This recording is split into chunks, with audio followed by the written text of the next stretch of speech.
তো ভাই আপনি কোথা থেকে এসেছেন এবং কোন দল সাপোর্ট করছেন? আমার বাসা বেসিক্যালি চিটাগাংয়ে, কিন্তু আমি ঢাকাতেই থাকি। আমি আসলে চিটাগাংকেই সাপোর্ট করছি এবার বিপিএলে। তো চট্টগ্রামের ভাষায় যদি আপনি আপনার সাপোর্ট করছেন যে টিমকে, সেই টিমকে কিছু বলতে চান, কি বলবেন? আরা চিটাগাংবাসী, আরা চাই যে এবারের বিপিএলে তারা চট্টগ্রাম জিতিব, আরা চট্টগ্রাম চ্যাম্পিয়ন হবে এবং চট্টগ্রামের জন্য শুভকামনা। চট্টগ্রাম চ্যালেঞ্জার্স তো সাকিব আল হাসান ছিল, তো আপনি সাকিব আল হাসানকে কি মিস করবেন কিনা? সাকিব আল হাসান আসলে অ্যাজ এ ক্রিকেটার তাকে সবাই মিস করবে। আমার মনে হয় যে সাকিব যদি থাকতো আরও হয়তোবা তার ভক্তরা খুশি হতেন। সাকিব না থাকাটা বিপিএলের জন্য আসলে আমার মনে হয় যে একদিক থেকে তার দর্শকরা হতাশ হয়েছে।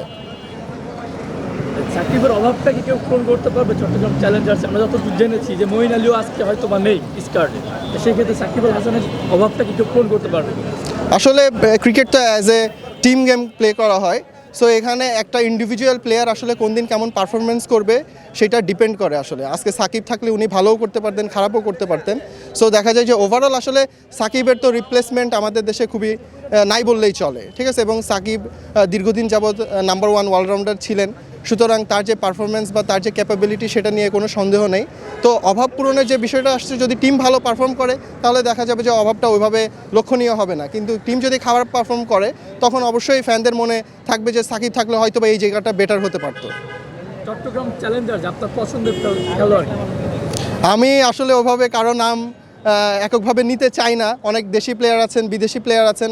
আসলে আমি বিলিভ করি যে যেহেতু cricket is a team game, so আমাদের পুরো টিমটাকেই সাপোর্ট করা উচিত, not a individual person. Last একটা মেসেজ দিতে চান, কি মেসেজ দিতে চান চট্টগ্রাম চ্যালেঞ্জার্সের টিমকে আপনি, যে চট্টগ্রামের ভাষায়? অ্যাজ এ ফ্যান আসলে আর চট্টগ্রাম চ্যালেঞ্জার্সেরও কোনো সাজেশন দিবেন নাই। আমি শুধু একখান হতা হইম আর চ্যাম্পিয়ন করিয়ে চট্টগ্রামবাসীর মুখ উজ্জ্বল করিব চট্টগ্রাম।